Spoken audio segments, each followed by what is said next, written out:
pourquoi en France c'est pas la même chose. Je vous dis la vérité.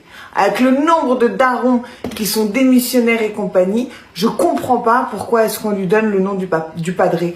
Et encore, on lui donnera peut-être les deux noms s'il le reconnaît. S'il le reconnaît. Maintenant, visiblement, en France, faut faire des démarches administratives et tout, genre. Un truc de malade.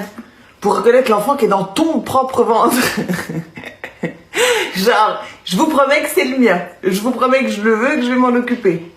Non mais vraiment, faut faire ça? Je connais beaucoup de personnes, l'enfant porte leur nom. Mais qui portent son nom, je veux juste que moi, j'ai des droits. C'est tout. Parce que j'ai une copine, ce qui s'est passé, c'est que c'est son gars qui a donné le nom au bébé, alors qu'ils n'étaient pas mariés ni rien. Et que maintenant, quand elle veut faire France, Suisse ou Marrakech ou n'importe où avec le gamin, elle est obligée de l'appeler, de le supplier pour qu'il fasse une autorisation de sortie du territoire. Moi, non. Moi, si j'ai envie de partir demain à Bali pour 3 semaines, ça me regarde. J'ai pas envie de devoir appeler, demander, s'il te plaît, machin. Mais jamais de la vie. Vous connaissez mon caractère. Il est un tout petit peu fort, mon caractère. Ça porte le nom de la maman. Et là, visiblement, carrément, c'est les sages-femmes qui te font signer les documents. Parce qu'il y a trop eu de mecs dans leur vie que la femme, quand on est en train d'accoucher, t'es genre dans le moment de faiblesse le plus incroyable de toute ta vie parce que t'es en train de faire un truc surhumain. Et il y a des gars qui sont allés mettre des noms que les nanas n'avaient même pas choisis. Même il y en a qui ont changé le prénom du bébé en allant là-bas. Vous vous rendez compte ou pas? Alors que c'est des gars qui n'étaient pas là pour la grossesse. C'est des gars qui ont financé que dalle dans la chambre, qui ont financé que dalle dans rien. Et ils se permettent après d'aller mettre leur nom sur le bébé et de le choisir le prénom en plus. C'est une blague.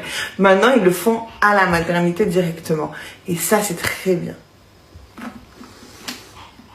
Mais je sais pas, il y en a certains qui me disent des trucs et d'autres qui me disent... D'autres disent, voilà, la déclaration anticipée. Après, il y en a d'autres qui me disent, mais non, il n'y a pas besoin de le faire. Honnêtement, ça m'étonnerait qu'il y ait besoin de le faire. Que je doute de mes capacités à élever mon gosse. Non, pas du tout. On n'en est pas du tout là, les amis. On en est que... En fait, il faut que je fasse le deuil de la relation que j'avais imaginée. Pas de la relation que j'ai eue, parce que la relation que j'ai eue, la réalité de la chose, elle me convient pas, cette relation, donc c'est pas grave.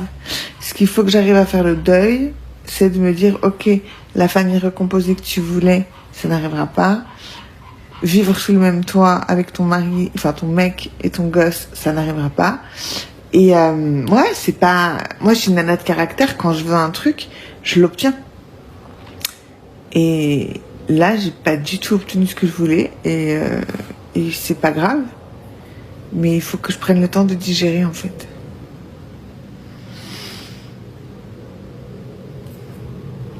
C'est un petit garçon, les amis. Alors, sachez que nous, on dit nos gosses. En Suisse, c'est pas du tout péjoratif, hein. Ma gosse, mon gosse, on dit tout le temps nos gosses. Tu viens avec ta gosse ou pas? C'est normal chez nous. Il y en a qui croient